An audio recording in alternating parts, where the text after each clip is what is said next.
إن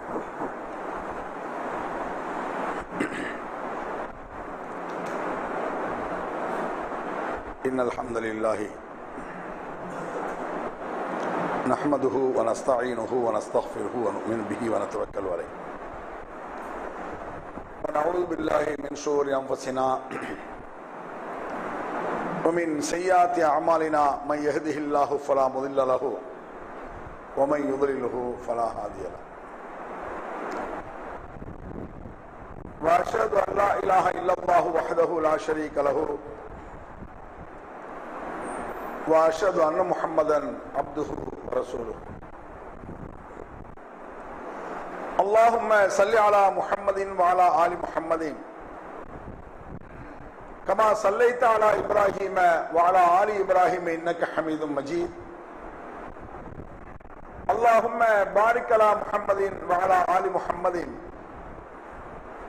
كما باركت على إبراهيم وعلى آل إبراهيم إنك حميد مجيد وقال الله تعالى في القرآن الكريم ولتكبروا الله على ما هداكم ولعلكم تشكرون واتل عليهم نبأ إبراهيم فاتبعوا ملة إبراهيم فاتبع ملة إبراهيم அளவற்ற அருளாளனும் நிகரற்ற பேரன்புடையோனுமான எல்லாம் வல்ல அல்லாஹ் என்ற திருப்பெயரை கொண்டு என்னுடைய ஜும்ஆ உரையை நான் ஆரம்பிக்கிறேன். வல்லநாயனின் கருணையும் சாந்தியும் சமாதானமும்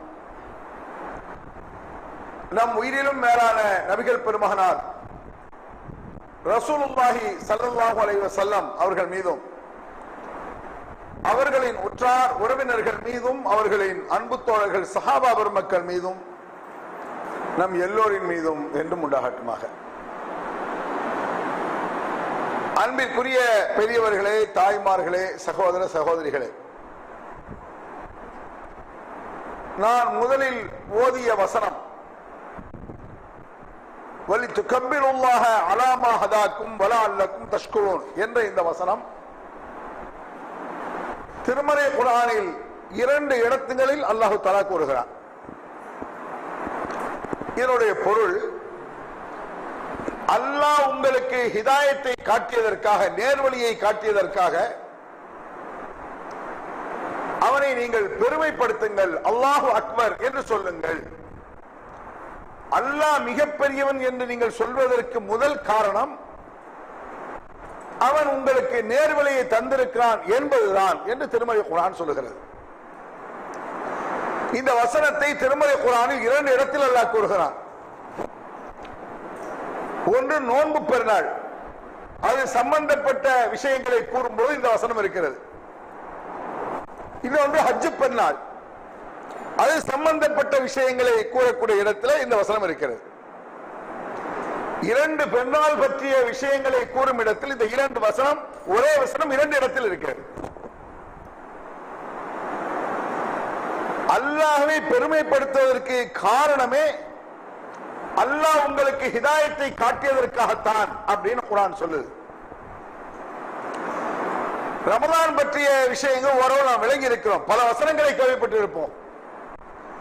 ஆனால் வசனங்களை நாம் கேள்விப்படுகிறோமே ஒழிய அது என்ன அந்த வசனம் கூறுகிறது என்பது பற்றிய விஷயத்தில் நாம் ரொம்ப அலட்சியமாக இருக்கிறோம் என்பதை புரிந்து கொள்ளலாம். உதாரணமாக ரமலானுடைய காலத்தில் அல்லாஹ்வுடைய பயத்தை ஏற்படுத்துவதற்காகத்தான் நோன்பு அப்படின்னு குர்ஆன் சொல்லுது. ஆனால் 1 மாத காலம் அல்லாஹ்வுடைய பயம் நமக்கு அதிகமாக வந்ததா, இரையச்சம் நமக்கு ஏற்பட்டிருக்கிறதா என்று சொன்னால் கண்டிப்பாக இல்லை என்று சொல்லிவிடலாம். ஏனென்றால் ரமலான் மாதத்தில் இருக்கக்கூடிய அந்த அல்லாஹ்வுடைய பயம் ரமலான் முடிந்த மறுநாள் இருப்பதில்லை, அன்றைக்கே இருப்பதில்லை. ரமலானுடைய காலத்தில் வீட்டில் டிவி உள்பட வைக்க மாட்டார்கள். நோம்புடைய காலம் ரமலான் ஆஃப் பண்றான், நாடகம் பார்க்க மாட்டாங்க, மியூசிக் ஹராம், எல்லா வகையிலும் ஜாக்கிரதையாக ரமலானில் ஓரளவு இருப்பார்கள். ரமலான் முடிந்த அன்று பெருநாள் சாப்பிட்ட பிறகு அனைத்து வகையான ஹராமையும் செய்வதை பார்க்கிறோம். அனைத்து வகையான அட்டூழியமும். அப்ப என்ன அர்த்தம்? ரமலான் என்ன தாக்கத்தை ஏற்படுத்த வேண்டுமோ அந்த தாக்கத்தை ஏற்படுத்தவில்லை. ரமலானுடைய நோக்கம் என்ன? இறையச்சத்தை உண்டு பண்ணிக் கொள்வதுதான் அப்படின்னு அல்லாஹ் குர்ஆன்ல சொல்றான். இறையச்சத்தை உண்டு பண்ண இறையச்சம் என்ன செய்யணும்? அடுத்து வரும் காலங்களில் அந்த இறையச்சம் வேலை செய்ய வேண்டும். வேலை செய்யல. உதாரணமா ரமலான் என்பது தர்பியா என்று சொல்வார்களே, பயிற்சி காலம். பயிற்சி காலத்தில் பயிற்சி எடுத்துட்டு பயிற்சி முடிஞ்ச பிறகு என்ன செய்யணும்? நடைமுறையில் பிராக்டிக்கலில் அந்த நிலைவரத்தை கொண்டு வரணும். கொஞ்சம் ஏத்துங்க இத. அப்படி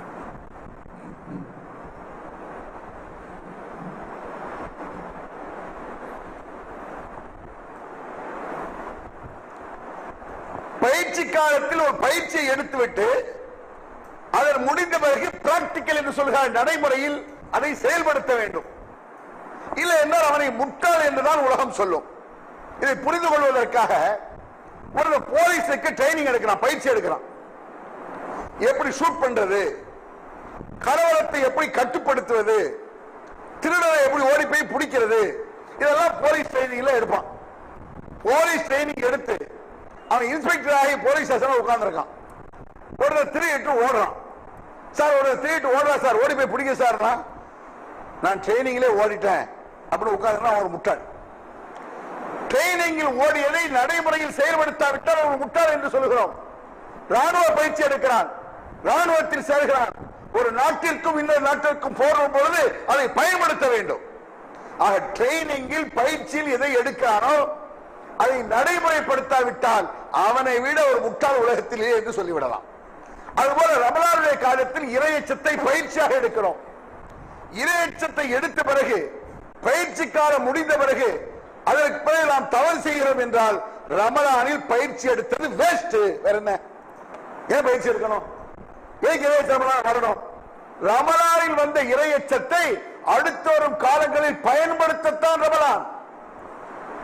ஷஹ்ரு ரமலான் அல்லது உன்சில ஃபீஹில் குர்ஆன். இந்த ரமலானுடைய மாதம் எப்படிப்பட்டது? அதில் தான் குர்ஆன் இறங்கியது அப்படின்னு நீங்க கேள்விப்பட்டிருப்பீங்க. எல்லாருமே ரமலான் ரமலான் ரமலான் தொங்கிட்டு இருப்பாங்க. அது முக்கியம் கிடையாது. ரமலானுக்கு சிறப்பே குர்ஆன் இறங்கியதால் தானே. அது சந்தேகமா? ரமலானுக்கு ஏன் சிறப்பு? குர்ஆன் இறங்கியது. அப்ப குர்ஆன் எவ்வளவு சிறப்பு என்பதை மறக்கிறதுனால ரமலான்ல தொங்கிட்டு இருக்கோம். ரமலான்ல அமல் செய்யறது, ரமலான்ல தொழுகிறது, ரமலான்ல தர்மம் கொடுக்கிறது எல்லாம் ரமலான்ல அப்புறம் செய்யறது இல்லை. அடே ரமலானுக்கு கிடைத்த சிறப்பு எதனால்? திருமறை குர்ஆன் இறங்கியதால் தான். அது முதல்ல விளங்கணும். அப்ப குர்ஆன் எவ்வளவு சிறப்புக்குரியது? குர்ஆனுக்கு எதனால் சிறப்பு? அதை வச்சுக்கணும். இன்னா அன்ஸல்னாஹு ஃபீ லைலத்துல் கத்ர். லைலத்துல் கத்ர் தான், கத்ர் என்ற இரவில் தான் இந்த குர்ஆனை நாம் இறக்கி இருக்கிறோம். அந்த இரவு எப்படிப்பட்டது? 1000 மாதங்களை விட சிறந்தது. 1000 மாதங்கள்லாம் சற்றேறக்குறை 85 வருஷம். 85 வருஷத்தை விட அந்த ஒரு இரவு சிறந்தது. ஒரு நாள் கூட கிடையாது, பாதி இரவு பாதி நாள். 85 வருஷம் எவ்வளவு காலம்? ஒரு மனிதனின் மொத்த வாழ்நாள். அந்த ஒரு நாளைக்கு அமல் செய்வது 85 வருஷத்தை விட சிறந்தது. ஏன் அந்த சிறப்பு? அதுதான் அல்லாஹ் குர்ஆனை இறக்கியிருக்கான். அப்ப குர்ஆன் எவ்வளவு சிறந்தது யோசிச்சு பாருங்க. ஒரு தங்க பெட்டிக்கு மதிப்பு இருக்கு. இது எப்படிப்பட்ட பெட்டி தெரியுமா? இதெல்லாம் தங்கம் வைரம்லாம் இருக்கு. எதனால அந்த பெட்டிக்கு மதிப்பு? தங்கத்துக்கு தான் மதிப்பு. தங்கம் இருப்பதால் மதிப்பு, தங்கத்துக்காக மதிப்பு கொடுக்கிறது. இப்போ குர்ஆன் இறங்கினாலும் ரமலானுக்கு மதிப்பு, குர்ஆன் இறங்கினாலும் ஏற்றுக்கிற மதிப்பு. குர்ஆன் என்ன? குர்ஆன் எவ்வளவு? ரமலான் மாதிரி ஒரு மாசமா? சாகும் வரை நம்முடைய இருக்க வேண்டிய ஒரு பொக்கிஷம் இருக்கணும். ஏன் அந்த குர்ஆன் மதிப்பு இல்ல? அர்த்தம் விளங்கல. அடே ரமலான் சிறப்புகளை விளங்கி வச்சிருக்க, அதை விட சிறப்புக்குரிய திருமறை குர்ஆன். அந்த குர்ஆன் எவ்வளவு நம்மள்ட்ட இருக்கு? சாகும் வரை இருக்க வேண்டும். இந்த குர்ஆனுக்கு ஏன் சிறப்பு? அதை பார்க்கணும். குர்ஆனுக்கு எதனால் சிறப்பு ஏற்பட்டது? ஹுதல் லின்னாஸ், மனிதர்களுக்கு நேர்வழியாகிய ஹிதாயத்தை காட்டுகிறது. அதனால குர்ஆன் சிறப்பு. ரமலான் மிகச் சிறந்தது. காரணம் குர்ஆன் இறங்கியது. குர்ஆன் அதை விட சிறந்தது. ஏன்? குர்ஆனில் தான் நேர்வழி ஹிதாயத்தை காட்டுறது இருக்கிறது.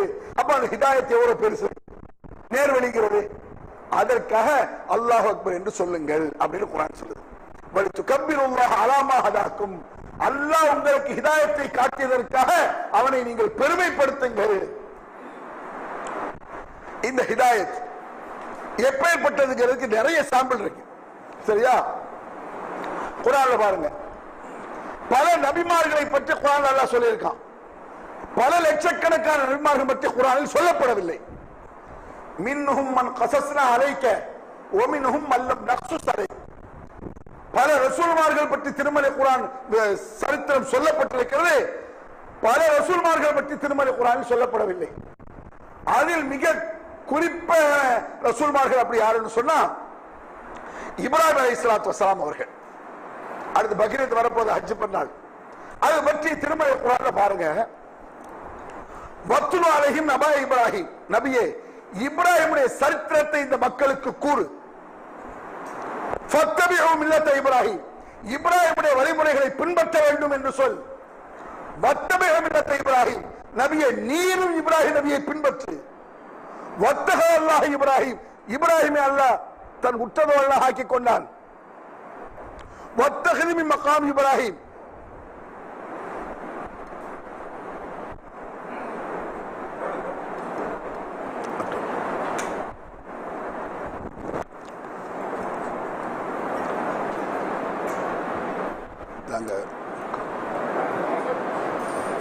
கரண்ட் போயிடுச்சோ, யூபிஎஸ்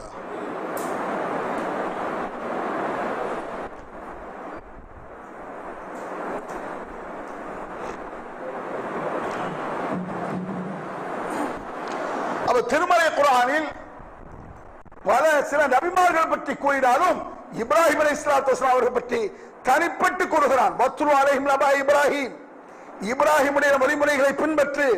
ஃபத்தபிஉ மில்லத இப்ராஹிம், அனைவரும் இப்ராஹிம் வழியை பின்பற்ற வேண்டும் என்று நபியே சொல். ஃபத்தபிஉ மில்லத இப்ராஹிம், முஹம்மதே நீர் இப்ராஹிம் வழியை பின்பற்று. வத்தஹ அல்லாஹ் இப்ராஹிம கலீலா, என்னாச்சு? இப்ராஹிம் அலைஹிஸ்ஸலாம் அவர்களை உற்றதோழனாக ஆக்கிக் கொண்டான் அல்லாஹ்.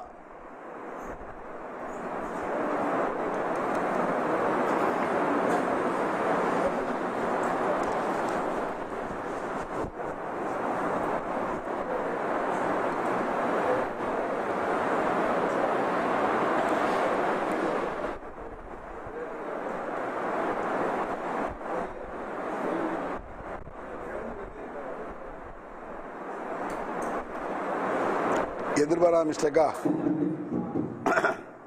அந்த ஃபேன் எல்லாம் ஆஃப் பண்ணிருங்க. இந்த ஃபேன் ஆஃப் பண்ணிருங்க.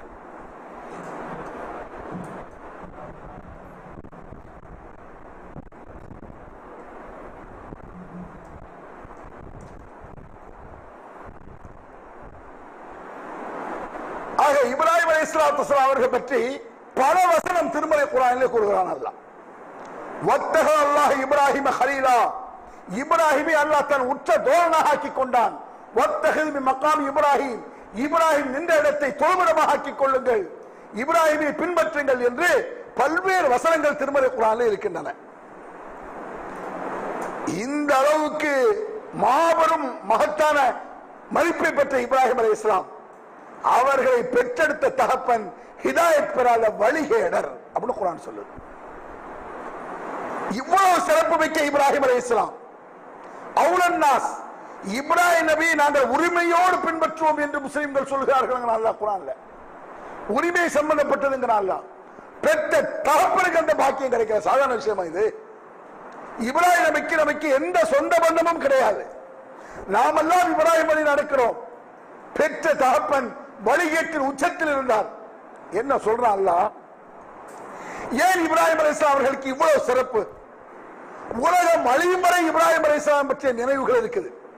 ஹஜ் பண்ணால் மட்டுமல்ல, ஒவ்வொரு தொழுகையும் அல்லாஹும்ம ஸல்லி அலா முஹம்மதின் வ அலா ஆலி முஹம்மதின் கமா ஸல்லைத அலா இப்ராஹிம் வ அலா ஆலி இப்ராஹிம் இன்னக ஹமீதும் மஜீத். யா அல்லாஹ், இப்ராஹிம் அவர்களுக்கு அருள் செய்தது போல, அவர்கள் குடும்பத்திற்கு அருள் செய்தது போல எங்கள் பெருமானாருக்கு அருள் செய்வார்கள். எப்படிப்பட்ட பிரார்த்தனை அது?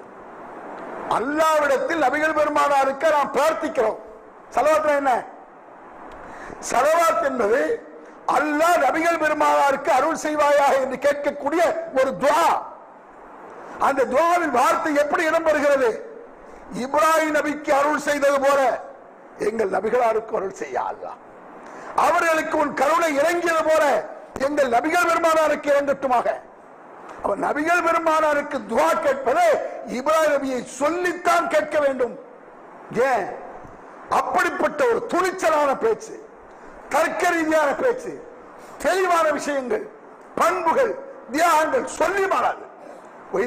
இப்ராஹிம் ரப்புஹு கலிமாத்தின் ஃபஅத்தமஹுன்ன, பல வகையான சோதனைகளை வைத்தான், அனைத்தையும் முறியடித்தார் இப்ராஹிம். அல்லாஹ் குர்ஆன்ல அல்லாஹ் சொல்லணும், நீங்கள் நான் சொல்ற விஷயம் கிடையாது.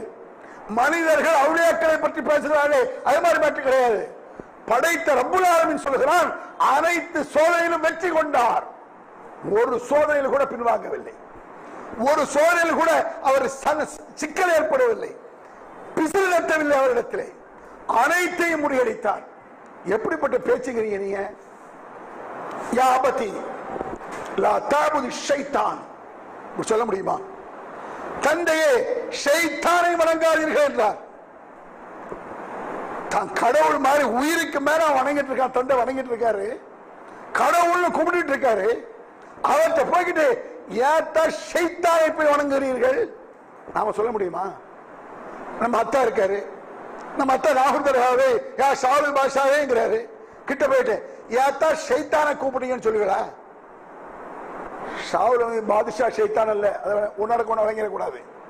ஒருவன் யா முஹீத்தீன் என்று அழைத்தால் இவன் அழைப்பது யா முஹீத்தீன் அல்ல, ஷைத்தானை ஞாபகம் வச்சுக்கிடுங்க. ஏன்? ஷைத்தான் அல்லாஹ்வை விட்டுவிட்டு மற்றவரிடம் கையெழுந்தபடி அவனை ஆக்கிவிட்டான். அதான் மேட்ரு. யா முஹீத்தீன் என்று சொன்னாலும் சரி, ஷாவுல் பாதுஷா என்று சொன்னாலும் சரி, செந்தில் ஆண்டவரை துணை என்று சொன்னாலும் சரி, முஹீத்தீன் ஆண்டவரை துணை என்று சொன்னாலும் சரி, இவன் ஷைத்தானை தான் வணங்குகிறான். அல்லாஹ்வுடைய வணக்கத்தை விட்டு அவரை திசை திருப்பி விட்டான். இதை திசை திருப்பியது யார்? ஷைத்தான். ஆக இவன் ஷைத்தானுக்கு தான் கட்டுப்பட்டான் அப்படிங்கிறான். அத்தாட போய் சொல்றாரு, நம்மளால இப்படி பேசவே முடியாது. இப்ராஹிம் அலைஹிஸ்ஸலாம் தன் சமூகத்தில் பேசினார். இன்னைக்கு உலகத்தில் அப்படி சமூகம் கிடையாது, பல்வேறு சமூகம். அவர் சமுதாயத்தில் இப்ராஹிம் அலைஹிஸ்ஸலாம் மட்டும்தான் தௌஹீது, வேற யாரும் ஏத்துக்கல. அந்த மாதிரி இருக்கும்போது அத்தாட போய் யா அபதி லா தஅபுது ஷைத்தான், ஷைத்தானை நீங்கள் வணங்கலாமா? லைலம் தன்தஹி லஅர்ஜுவன்னக வஜுன்னி மலியா, இது போல என் கடவுளை குறை சொன்னால் கல்லால் இருந்து நான் தான் உன்னை கொல்லுவேன் என்றார். ஒரு நபி இன்னி ஜாயிலுக்க லின்னாஸி இமாமா, உலக மக்களுக்கெல்லாம் தலைவர். இப்ராஹிம் அலைஹிஸ்ஸலாம் அப்படி சொல்றார், உலக மக்களுக்கெல்லாம் தலைவர். ரோல் மாடல் என்றால் சாதாரண ரோல் மாடல் கிடையாது. உலக மக்கள் அனைவர்களும் சொல்லலாம் எங்களுடைய தலைவர் என்று. அதற்கு தகுதி பெற்றவர் இப்ராஹிம் அலைஹிஸ்ஸலாத்து வஸ்ஸலாம் அவர்கள். அவ்வளவு தகுதி பெற்ற அந்தஸ்தை உடைய இப்ராஹிம் அலைஹிஸ்ஸலாம் பெற்றெடுத்த தகப்பன் வழிகேடர். நீங்கள் ஷைத்தானை வணங்காதீர்கள் என்றார். அது மட்டுமல்ல, அந்த மக்களிடத்தில் சொல்கிறார். ஒரே சமூகம், நம்ம சமூகத்தில் போய் சொல்ல முடியாது. முஸ்லிம் சமுதாயம் இருக்குல்ல, இந்த முஸ்லிம் சமுதாயத்திட்ட போய் நாகூர் தர்காக்கு முன்னால் நம்ம சொல்ல முடியாது, ஏர்வாடி தர்காக்கு முன்னால் போய் பேச முடியாது, அஜ்மீர் தர்காக்கு முன்னால் போய் பேச முடியாது. அவர் அதே சமூகத்தில் பிறந்து அந்த மக்களிடத்தில் சொல்கிறார், ஜுதானன், ஒரு நாளைக்கு இந்த ஊரை விட்டு இங்க போகிறா, அப்ப வச்சுக்கிறேன், அப்ப பாரு நான் இதை உடைக்கிறேனா இல்லையாவார் அப்படி சொல்றாரு.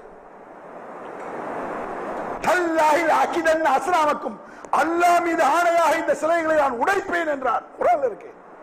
சொல்ல முடியுமா? மாற்று மத சமூகத்தை நான் சொல்லல, அந்த சமுதாயத்தில் போய் சொல்லல. எந்த சமூகம் அல்லாஹ்வை ஒத்துக்கொண்டிருக்கிற சமூகம், ரசூலை ஒத்துக்கொண்டிருக்கு, அந்த சமுதாயத்தில் நின்று கொண்டு நான் தர்காவை உடைப்பேன் சொல்ல முடியுமா? சும்மா ஒரு பேச்சுக்கு சொல்ல முடியுமா? சொன்னா விடுவானா?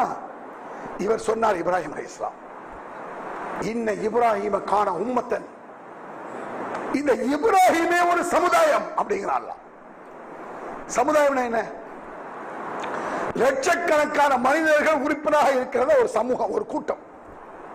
லட்சக்கணக்கான மனிதர்கள் சமுதாயம், 2 பேர் 3 பேர் அல்ல, லட்சக்கணக்கான மனிதர்கள் இருந்தால் ஒரு சமுதாயம்.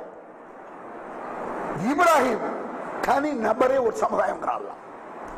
உலகத்தில் யாருக்கும் இப்படிப்பட்ட போராட்டம் அல்லாஹ் சொல்லல. இந்த இப்ராஹிம் மிக பெரும் சமுதாயமாக இருக்கிறார். ஏன்? லட்சக்கணக்கான மனிதர்கள் இருந்து சாதிக்க முடியாத ஒன்றை தனிநபராக இருந்து சாதிப்பது.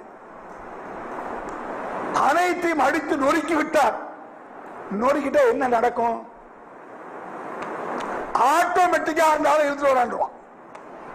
இந்த ஊர்ல நான் பேசுறேன், இங்க வேணாம், நாகூர்ல, நாகூர் தர்காக்கு முன்னால இருக்கட்டும், ஒரு நாளைக்கு ஒரு ராத்திரி பாரு, இந்த தர்கா உடைக்கிறதா இல்லையா பார் அப்படி சொல்லிட்டு நான் போயிட்டேன். தர்கா தற்செயலாக இடிஞ்சு கிடக்க இடிச்சு போட்டாலும் ஏதோ என்ன நடக்கும்? கேஸ் நேர என்ன கொண்டு இழுத்து கொண்டு ஜட்ஜ் நம்பர் தான் விடுறோம் கோர்ட்ல. சார் இவன் தான் சார் நைட் வந்து பேசினான், உடைப்பேன் இவன் தான் சார் சொன்னான். நம்ம அப்படி சொல்லத்தானே இந்த மாதிரி பர்டிகுலர் உடைக்க வேண்டும் சொல்லுவோம். நான் உடைப்பேன் சொல்ல முடியுமா? நான் உடைப்பேன் அப்படின்னாரு, கொண்டு விட்டாச்சு. சரியா? இதை நடைமுறையில யோசிச்சு பாருங்க. இந்த விக்கிரகங்களை நான் தான் உடைப்பேன் என்று சொன்னார். அதுபோல அந்த மக்கள் அந்த ஊரை விட்டு சென்றார்கள். ஜுதாலன் சுக்குநூறாக்கினார். இல்லா கபீர் அல்லவும், பெரிய ஒரு சிலையை விட்டு விட்டு அனைத்தையும் சுக்குநூறாக்கினார். பிறகு அந்த மக்கள் வந்து கேட்டார்கள், இப்ராஹிம் பிடிச்சு, ஏண்டா நீ தான் இதை உடைச்சியா? இவர் தான் உடைச்சிருப்பான வார்த்தையில தெரியல, உடைப்பன்னு சொல்லியிருக்காரு. இதை உடைத்தது நீதானா என்று கேட்கிறார்கள். எனக்கு தெரியாதுன்னு சொன்னா கூட இந்த ஆள் போய் சொல்றான், உடைச்சிருப்பான், சும்மா சொல்றான். தெரியாதுன்னு சொல்ல, நான் தான் உடைச்சேங்கிறத கொஞ்சம் ரஃபா தான் சொன்னாங்க இப்ராஹிம் அலைஹிஸ்ஸலாம். ரஃபா என்றால் கொஞ்சம் நெஞ்ச ரஃப் அல்ல. இதை உடைத்தது யார்? தெரியாதுன்னா பொய், இவர் செஞ்சாலும் முடிவெடுத்துடலாம். உடைத்தது யார்? ஏன் கேட்கிற? பெரிய சாமி கேள்றா, அது எப்படி பேசும் உனக்கு தெரியாதா? அதைத்தானே அவ்வளவு நான் கேட்டேன். இதான் பாயிண்ட். அதுல பெரிய விக்கிரகத்தை கேளு. பெரிய விக்கிரகம் பேசாதுன்னு உனக்கு தெரியாத இப்ராஹிம், எனக்கு தெரியும். உங்களுக்கு மண்டல ஏறணும்ல, அதார்த்ததுக்கு தெரியும்ல. இப்படி சொல்ல முடியுமா? இதுல இன்னொரு, இது வந்து ரஃப்பான வார்த்தை. தர்காவை உடைச்சிடறோம் நைட்டோ நைட்டா தெரியாம. தர்காவை ஃபுல்லா வேண்டாம், கபூர்ல ஒரு 3 லேசா சுத்தி வச்சு அப்படி தட்டிட்டு வந்துட்டோம். நம்மளை கோர்ட்ல கொண்டு விடுறான். ஜட்ஜி கேட்கிறார், யார் யார் உடைச்சது? யார் உடைச்சது? ஏன்டா சார் கேட்கறீங்க? அந்த அவுலியாட்டை கேட்க சொல்லுங்க. சாதம் பாஷா உள்ள யார் இதை உடைச்சா? அவர் எந்த இவன் சொல்லட்டும். பாத்தீங்களா சார், செயலையும் செஞ்சுட்டு திமிரு அப்படிமா.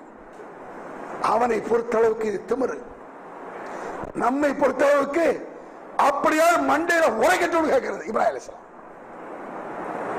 நீ பேசும் மாற்றல் கூட அதுக்கு இல்லைங்கிற, பின்ன எப்படி அவனுக்கு உதவி செய்யும்? பின்ன எப்படி அவனை காப்பாற்றும்? இப்படி கேட்க முடியுமா?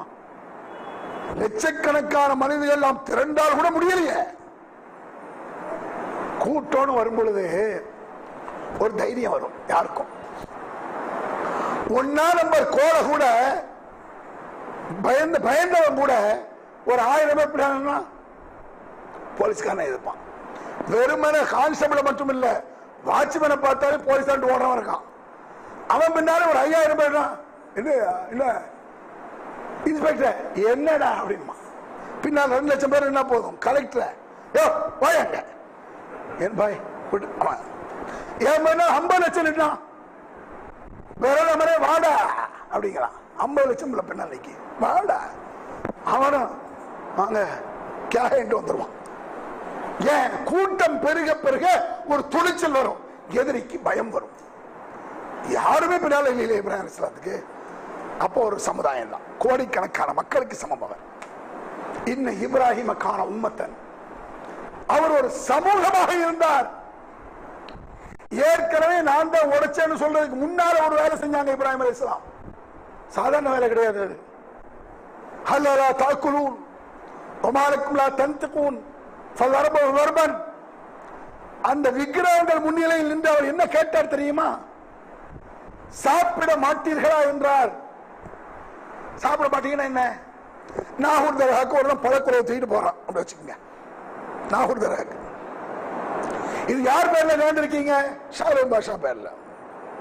இந்த பழம் அவனுக்கு தானே, அவனுக்கு அதுல 2 பழத்தை பிச்சு ஷாலூம் பாஷாவே ஒரு 2 பழம் சாப்பிடுங்களேன் இப்படின்னு சொன்னா விடுவானா? கொன்னு குழியில வச்சிருவான். இப்படி செஞ்சு பாருங்க. பெரிய தராவுக்கு போகணும், லோக்கல் தராவுக்கு போங்க. யாராவது கொலக்கட்டை இறம்பிட்டு இருக்காங்க, அதுல ஒரு இப்ப இவ்வளவு மக்களுக்கு கொடுக்க அவளியா கொண்டு குழப்பாடு ஒண்ணு எடுத்து சாப்பிடுங்க கேட்பீங்களா? கேட்டார். உமாருக்கும் தந்துகோன், என்ன பேசாமல் இருக்கிறீர்கள்? இதெல்லாம் நக்கல் உச்சமாக்கும். இது செவருன்னு தெரியுது, அவன் அதை கடவுள்னு நினைக்கிறான். அந்த கடவுள்கிட்ட போய்கிட்டு ஒரு பழத்தை சாப்பிட்டு எடுத்து சாப்பிட மாட்டீங்களா? அப்புறம் என்ன ஒண்ணும் பேச மாட்டேங்கிறிய? பதில் சொல்லுங்க. ஒரு அறை போட்டார், சாப்பிடு. இப்படிலாம் குர்ஆன் வசனங்க இது. இதெல்லாம் கதையே கிடையாது. குர்ஆனில் இத்தனை வசனங்கள் இருக்கு. இப்படி எல்லாம் இப்ராஹிம் செய்தார். அதனால அவருடைய வரலாறை படித்து காட்டு, அவரை பின்பற்றுங்கள். அவர் கேரக்டர், அந்த துணிச்சல் வேணும்னு அர்த்தம். அதுக்காக நீங்க நாளைக்கு ஒரு தடவை இடிச்சிட முடியாது. அந்த காலத்தில் ஒரு செட்டப்பில் தனிநபராக இருந்தாரு. நம்ம லட்சம் பேரை விட மேல, அவர் கோடி பேரை விட மேல. அவருடைய துணிச்சலை முன்மாதிரியாக கொள், அவரை ரோல் மாடலாக எடுத்துக்கொள். கொஞ்சம் நெஞ்ச விஷயம் கிடையாது.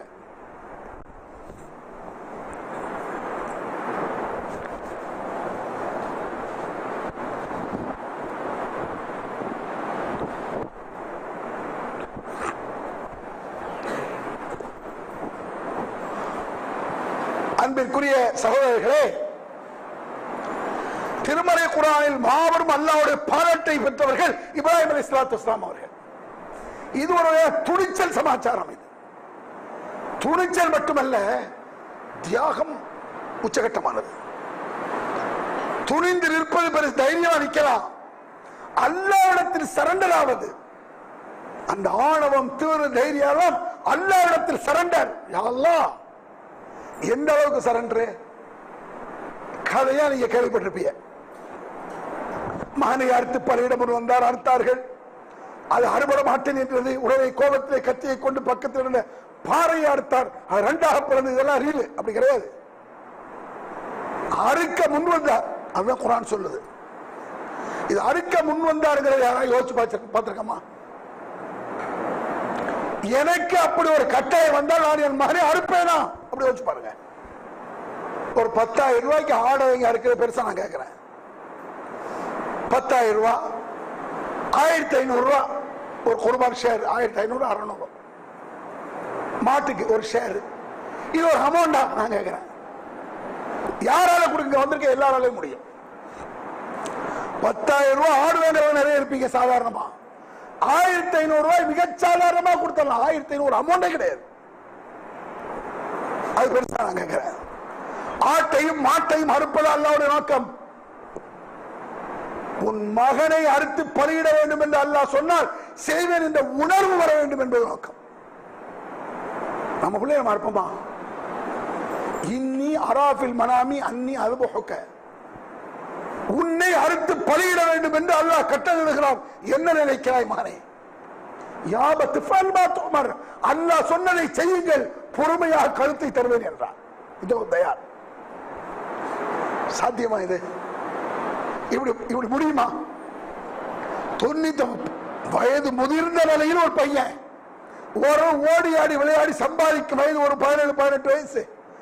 அந்த நேரத்தில் தூக்கி அறுக்க முடியுமா? யாராவது முன் வருவோமா?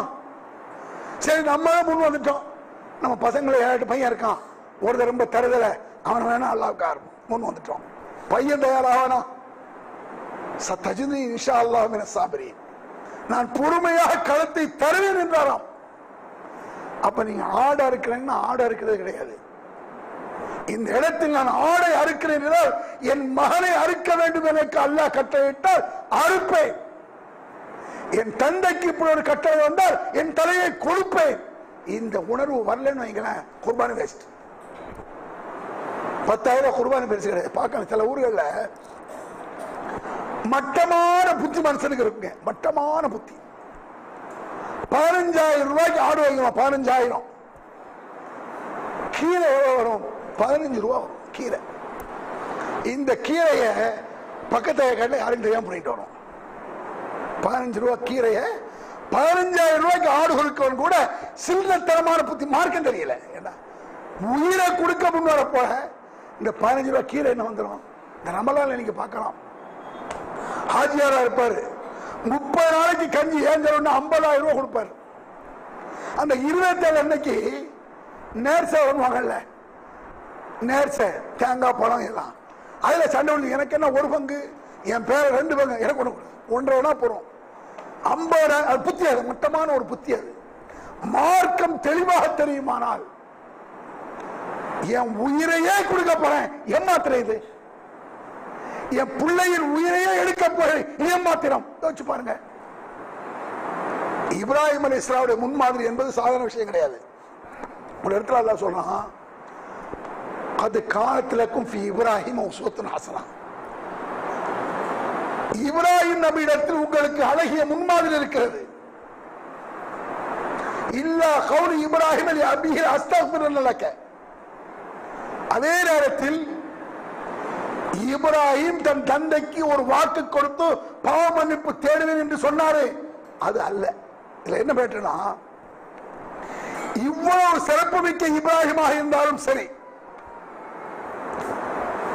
அல்ல அத்தாட சொன்னார், அவரு இஸ்லாத்தை ஏற்றுக்கொள்ளவில்லை. அப்ப சொல்றாரு, பாப்பா அத்தா உங்களுக்காக நான் அல்லாஹ்விடத்தில் பாவ மன்னிப்பு தேடுவேன்னு சொன்னார். அவர் அப்படி சொன்னார்ல, அதை பின்பற்றி விடாதீர்கள். இதுல இருந்து என்ன விளங்குது? எவ்வளவு பெரிய உயர்மிக்க மனிதா இருந்தாலும் தவறு தவறு தான். இஸ்லாம் அல்லாஹ் குற்றம் குற்றம் தான். கூடாதுனா கூடாது. இப்ராஹிம் நபி அத்தா ஓகேன்றவனா? இப்ராஹிம் நபி ஒவ்வொரு செயலையும் பாரு, மகத்தான செயலாக இருக்கும், துணிச்சலான செயலாக இருக்கும், தியாகமான செயலாக இருக்கும், தெளிவான பேச்சாக இருக்கும்.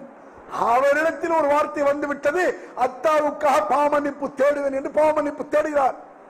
இதை ஃபாலோ பண்ணாதீங்க. எப்படிப்பட்ட மார்க்கம் இஸ்லாத்துல? அப்புறம் என்ன அவுலியா சொல்ல அல்லாஹ் கேட்பானா? ஷேகுமார்கள் சொல்லிட முடியுமா? அல்லாஹ்வுடைய நண்பராக இந்த இப்ராஹிமுக்கு என்ன இது தவறுதான். ரசூலுல்லாஹ் அல்லாஹ் சட்டத்தை போட்டான். மாகான நபியி வல்லதீன ஆமனு யஸ்தக்ஃபிரு லில் முஷ்ரிகீன். எந்த நபியாக இருந்தாலும் சரி, ஈமான் கொண்டிருக்கக்கூடிய எந்த மனிதனாக இருந்தாலும் சரி, இணை வைத்த ஒருவனுக்காக பாவ மன்னிப்பு தேடுவது கூடாது. பெற்ற தகப்பனுக்கு இப்ராஹிம் பாவ மன்னிப்பு தேட முடியாது. உங்களுக்கும் எனக்கும் தேடலாம். எவ்வளவு பெரிய பாக்கியம் அது! உங்களுக்காக இப்ராஹிம் அலைஹிஸ்ஸலாம் துஆ செய்யலாம், எனக்காக செய்யலாம், நாம் அவருக்காக செய்யலாம், நபிகள் வருமானார் நமக்காக செய்யலாம். பெற்ற தாயபதி செய்ய முடியாது. இதுதான் துர்பாக்கியம், வழிகேடு. நமக்காக இப்ராஹிம் துஆ செய்யலாம், எவ்வளவு பெரிய பாக்கியம் தெரியல உங்களுக்கு? இதோட ஒரு பாக்கியம் இருக்கா? அதனாலதான் வலித்து கப்பீருல்லாஹ அலா மா ஹதாக்கும் வலஅல்லக்கும் தஷ்குரூன். அல்லாஹ் உங்களுக்கு ஹிதாயத்தை தந்ததற்காக அல்லாஹு அக்பர் என்று சொல்லுங்கள். மத்தெல்லாம் அப்புறம் சொத்து சுகம் பந்தம் பதவி உலகத்தில் இருக்கக்கூடிய எவ்வளவு பெரிய உயர்வாக இருக்கட்டும், அதற்காக அல்லாஹ் அக்பர் அப்புறம். முதலில் அல்லாஹ் அக்பர் என்று சொல்வது, அல்லாஹ் எனக்கு நேர்வழியை தந்தான். ரப்பனா லா துஸிக் குலூபனா பஅத இத் ஹதைதனா குர்ஆன்ல இருக்கு. சரியான வழி எனக்கு கிடைத்த பிறகு யா அல்லாஹ் என் உள்ளத்தை தடுமாற செய்து விடாதே. கேட்கிறோமா யாராவது? காசு பணம் சொத்து சுகத்துக்கு எவ்வளவு துஆ கேட்கிறோம், இப்படி ஒரு துஆ கேட்கிறோமா யாராவது? சரியான வழி இன்னதான் என்று தெரிந்த பிறகு நான் தடம்புறாமல் என்னை காப்பாற்றுறப்பே கேட்கறது இல்லையே. சொத்து சுகத்தை கேட்கறது இல்லையே. சாதாரண விஷயமாங்க இது. ஒவ்வொரு தொழுகையிலும் நினைவு வரும்போதெல்லாம் கேட்க வேண்டிய துஆ. நாம் செய்யக்கூடிய அமல் ரப்பனா தகப்பல் மின்னா என்று கேட்டார் இப்ராஹிம் அல்லாஹ். காபத்துல்லாஹை கட்டினார். கட்டிவிட்டு இப்ராஹிம் அலைஹிஸ்ஸலாம் இஸ்மாயில் அலைஹிஸ்ஸலாம் கேட்டது என்ன? ரப்பனா தகப்பல் மின்னா, இந்த எங்களுடைய மார்க்க பணியை ஒத்துக்கொள்வாயாக, ஏற்றுக்கொள்வாயாக. இப்படி யாராவது கேட்டிருக்கோமா? பள்ளி வாசல் கட்டுறோம், கஷ்டப்பட்டு உருவாக்கியாச்சு. யாராவது யாரெல்லாம் இதை உனக்கா இந்த பள்ளியை கட்டினோம், இதை நீ ஏற்றுக்கொள்வாயா? யாருக்காவது யாரா கேட்டோமா? அப்படி தோன்றதே இல்லை. யோசிச்சு பாருங்க, யாரோ அப்படி துவா கேட்டீங்களா? உனக்காகத்தான் பள்ளி கட்டினோம், இதை நீ ஏற்றுக்கொள்வாயாக கேட்டிருக்கமா? தர்மம் கொடுக்கிறிய, யா அல்லாஹ் இந்த தர்மத்தை உனக்காக கொடுத்தேன், இந்த தர்மத்தை ஏற்றுக்கொள்வாயாக. வராது. ஏன் வராது? நம்மிடத்தில் உள்ளத்தில் பெருமை கிடைக்கிறது. அதான் காரணம். சக்காத்தை கொடுத்து சில பேர், அவனுக்கு ஒரு 2000 ரூபாய் சக்காத்து கொடுத்தேன், இவனுக்கு ஒரு 4000 ரூபாய் கொடுத்தேன், அந்த போறான்ல அவனுக்கு 10,000, இப்படி சொன்னா இவன் துவா செய்வான். யாரெல்லாம் தர்மத்தை கொடுத்தேன், இதை ஏற்றுக்கொள்ள பெருமை உள்ளத்துல வருமா? யோசிச்சு பாருங்க. சில பேர் இவர் எப்ப வந்தாலும் நம்ம வீட்டுல சாப்பிட்டு தான் போவாரு. அது என்னது? அது சாப்பிட்டு போறது, தர்மம் கொடுக்கிறது, தர்மம் செய்யறது, சொல்லி காட்டுவது அகம்பாவம் உள்ளத்தில் இருக்கிறது. இப்ராஹிம் அலைஹிஸ்ஸலாம் இவ்வளவு பணியை செய்கிறார். உலகத்தில் முதலில் நிர்மாணிக்கப்பட்ட பள்ளி காபத்துல்லா, அதை நிர்மாணம் செய்துவிட்டு யா அல்லாஹ் இதை ஒத்துக்கொள்வாயாக கேட்கிறோமா? நாம் செய்யக்கூடிய ஒவ்வொரு செயலும் குர்பானி கொடுத்துட்டு, குர்பானி கொடுக்க பாருங்க எத்தனை கிலோ இருந்துச்சு? 18 கிலோ. நம்ம வீட்டு 25 கிலோ. இதா 25 கிலோ தான், 40 கிலோ தான், 30,000 ரூபாய்க்கு வாங்கினேன். யாராவது கொடுத்தோன்னு யா அல்லாஹ் இந்த குர்பானியை ஒத்துக்கொள்வாயாக வந்திருக்கா? பெருமையும் சவடால்களும் பித்திக் கொள்வதும் தான் இருக்கிறது ஒழிய இதெல்லாம் அமலே இல்லைங்க. நம்மளை அறியாமல் கூட வந்துவிடக்கூடாது. என் பிள்ளைய அறுக்கணும்னா, என் தாப்பனுக்கு கட்டளை என்றால் என் தலையை கொடுக்க வேண்டும் என்றால் சாதாரண ஒரு விஷயமா இது? என்ன காரணம்? அல்லாஹ்வை சொல்லும் பொழுது நடுக்கம் வரவில்லை. அதான் உண்மை. ஈமான் உள்ளவர்களுக்கு அல்லாஹ்வை சொல்லும் பொழுது நடுக்கம் வரும். நமக்கு நடுக்க வரலையே. உலகத்தில் உள்ள அதிகாரத்தில் நடுக்க வருது. ஹெல்மெட் அணியாம நீங்க போறீங்க, பைக்ல ஹெல்மெட் இல்ல, லைசன்ஸ் இல்ல, ஆர்சி புக் இல்ல, வண்டியில பிரேக்கும் இல்ல, அப்படியே போறாரு. அதிகாரம் என்ன வந்துற போது நடுங்குற? 500 ரூபாய் கொடுத்து அவன் ஆளாடிட்டு போயிடுவான். 500 ரூபாய் சார், அடுத்து நீ இப்படியே வா, ஒன்றும் பிரச்சனை இல்லை. அடுத்தது 500 ரூபாய் இருக்கும்ல. ஒரு போலீஸ்காரனை பார்த்து வண்டியில ஆர்சி புக் இல்லைன்னா நடுக்க வருத. கண்டவுடன் சுட உத்தரவு அரசு சொல்லுது. கண்டவுடன் சுட உத்தரவு நடுக்க வருதா? 144 தடை வந்துச்சா பயம் வருது இல்லைங்க. என்ன செஞ்சிருவான்? அரசு தானே பண்ண முடியும். கண்டவுடன் சுட உத்தரவு. எட்டி பாப்பீங்களா? எல்லாம் பூட்டியாச்சு. கண்டவுடன் சுட உத்தரவுன்னு கவர்மெண்ட் போட்டுடுச்சு. யாராவது எட்டி பார்த்தா கிட்ட இழுத்துட்டு ஓட என்னையும் சேர்த்து சுட்ட போறாங்க. அப்ப ரப்புல் ஆலமீனை சொல்லுமா நடக்க வரலையே. இன் அகலல்லாஹு சம்அக்கும் வஅப்சாரக்கும் வகதம அலா குலூபிக்கும். இந்த வசனத்துல படிச்சீங்கன்னா உண்மையில நடக்க வரும். அல்லாஹ் நினைத்தால் உன் கண் பார்வையை பிடுங்கிக் கொண்டால், செழிப்புணனை பிடுங்கிக் கொண்டால், உள்ளத்திற்கு சீல் வைத்து விட்டால், இது சாதாரண விஷயமா? இது நம்ம புள்ள காலையில் எழுந்திக்குது, 7-8 வயசு புள்ள, நல்ல பேசிட்டு இருந்த புள்ள, நல்ல பாதில் இருந்த புள்ள, எஞ்சு 8-9 மணி, அத்தா எனக்கு கண் தெரியலத்தா அப்படிங்கிறது. என்ன செய்வீங்க? நொந்துட மாட்டோம், உயிரை செத்துட மாட்டோம். அப்படி வந்துருமில்ல. பேச வரல பிள்ளைக்கு, எழுது வாப்ப பேச வர மாட்டேங்குது. 50 லட்சம் ரூபாய் சொத்தை வித்து கிளீனாக்கிறோம்ல, இருக்கிற சொத்தை எல்லாம் வித்துருவேன். கண்ணை பிடுங்கிக் கொண்டால், செழிப்புணனை பிடுங்கிக் கொண்டால், உள்ளத்திற்கு சீல் வைத்து ஊமையாக்கி விட்டால் உனக்கு திருப்பி தருபவன் யார்? இதெல்லாம் கடுமையான வார்த்தை குரான்ல இருக்கு. அப்ப நடுக்கம்னா சும்மா கிடையாது. அல்லாஹ்வை சொல்லும் பொழுது இந்த உலகத்திற்கு அதிகாரமாகலாம் பயப்பதை விட பல 100 மடங்கு ரப்புல் ஆலமீனுக்கு பயப்படுவாங்க. உணர்வு இருக்கான்னு பாத்துக்கங்க, நம்ம சொந்தம் இருக்கான்னு பாத்துக்கங்க. அல்லாஹ்வை சொல்லும் பொழுது வராத நடுக்கம் மற்றவர்களை சொல்லும் பொழுது வருதுன்னு நம்ம பேசியிருக்கோம். சுன்னத் ஜமாத் பள்ளியில நீங்க பார்க்கலாம். அல்லாஹ்வை கூறப்படும் பொழுது மகிழ்ச்சி வராதாம். அல்லாஹ் விட்டு விட்டு மற்றவர்களை சொல்லும் பொழுது மகிழ்ச்சி தாண்டவமாடும் அப்படின்னு அல்லாஹ் குர்ஆன்ல சொல்றான். சுன்ன ஜமாத்துல பாருங்க, அல்லாஹ் அல்லாஹ் சொன்னான்னு சொல்லிட்டே இருப்பாங்க. சேர்த்து நல்ல குரட்டோட தூக்கிட்டு இருப்பான் ஜுமாவில். முஹைதீன் அப்துல் காதர் எங்க இருந்தா சுறுசுறுப்பு போறதோ வருதா அவளை பார்க்கணுமா? என்ன கொடுமடா இது! ரப்புல் ஆலமீனுடைய பள்ளிவாசல், அவனுடைய மார்க்கம், அவனுடைய வேதம், அவன் தந்த தூதர், அதையெல்லாம் சொல்லும் பொழுது படு நடுக்கமும் ஒரு பயமும் ஒரு மகிழ்ச்சி வராது. மற்றவர்களை சொல்லும் பொழுது வருகிறது. இவர்கள் எல்லாம் துரோகிகள் குர்ஆன் சொல்லுது. சாதாரண விஷயம் கிடையாது. நமக்கும் வராவிட்டால், அல்லாஹ்வை சொல்லும் நடுக்கம் வராவிட்டால், நாம் செய்யக்கூடிய அமலை நாமே தற்பெருமையாக பேசினால் எப்படி பெருமை வரும்? என்ன பெருமை? அதுல ஹஜ் செய்யறது அடிமைத்தனத்தை காட்டுறதுக்காம். ஹஜ் செஞ்சீங்கன்னா அல்ஹம்துலில்லாஹ் போக மாட்டாரு. நான் 3 ஹஜ் செஞ்சிருக்கேங்க, 7 உம்ராங்க, என்ன இருக்கா? இந்த மாதிரி உம்ரா செஞ்ச இதெல்லாம் சவடால் பெருமையை அல்லாஹ்வுக்கு பிடிக்காதுங்க. பல கோணத்துல இருக்கு. ஒரு புதுசா தௌஹீதுக்கு ஒருத்தன் வந்திருப்பான்.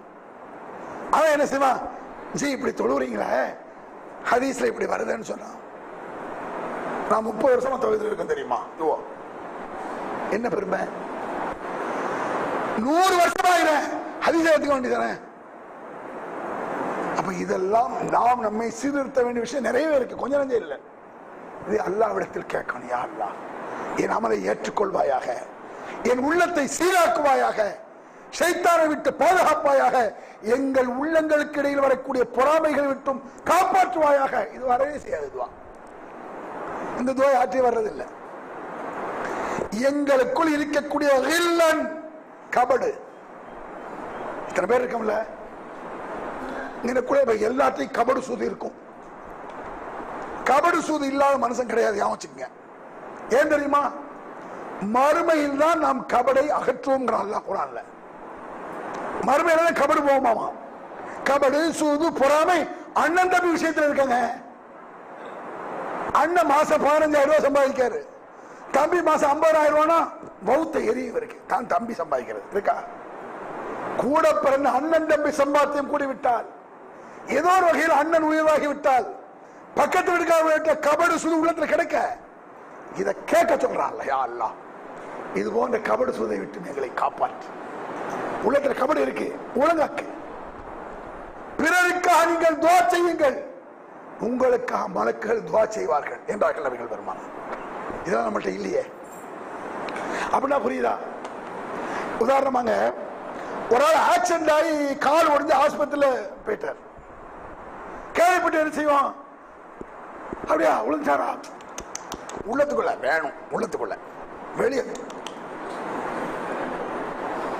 உளப்பூர்வமாக கேளுங்க. யா அல்லாஹ், அந்த ஆபத்திலிருந்து அவனை காப்பாற்று, அந்த கஷ்டத்திலிருந்து அவனை காப்பாற்று என்று கேட்டால் எனக்கு அந்த கஷ்டம் வரக்கூடாது என்று மலக்குகள் கேட்பார்களாம் என்றார்கள் நபிகள் பெருமானார். எப்படிப்பட்ட வார்த்தை இது!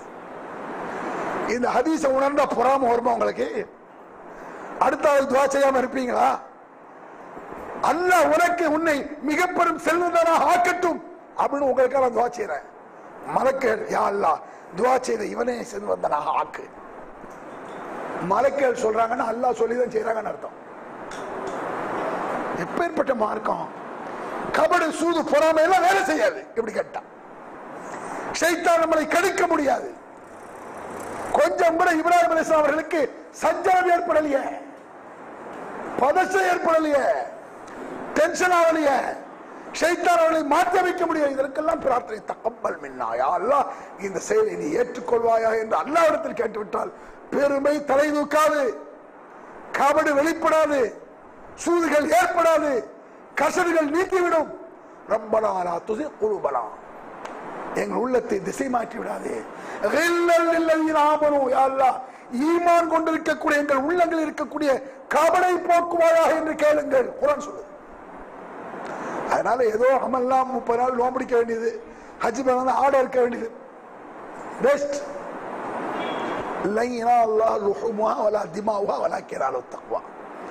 நீங்கள் அறுத்து பலியிடக்கூடிய அந்த பிராணியுடைய மாமிசம் ரத்தம் அல்லாஹ்வை சேருவதில்லை.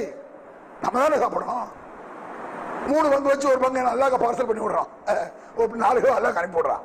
எல்லாம் நம்ம தானே திங்கிறோம். அப்ப அல்லாஹ் சேரலையே, நம்மளைத்தான் சேருது. வேற எது சேரும்? அல்லாஹ்வுடைய பயம், இறையச்சம். அத்தக்வா ஹாஹுனா, இந்த இடத்தில் இறையச்சம் இருக்குமானால் கபடி இல்லாம போயிடும், பொறாமைகள் இல்லாம போயிடும், பெருமைகள் இல்லாம போய்விடும். அல்லாஹ் பெரியவன் என்ற உணர்வு தான் இருக்கும். அதுபோல் அல்லாஹ் பெரியவன் என்ற உணர்வை நாம் சாகும் வரை அல்லாஹ் உலகத்திற்கு தந்தருள்வாராக என்று சொல்லி முடித்துக் கொள்கிறேன். அல்ஹம்துலில்லாஹி ரப்பில் ஆலமீன்.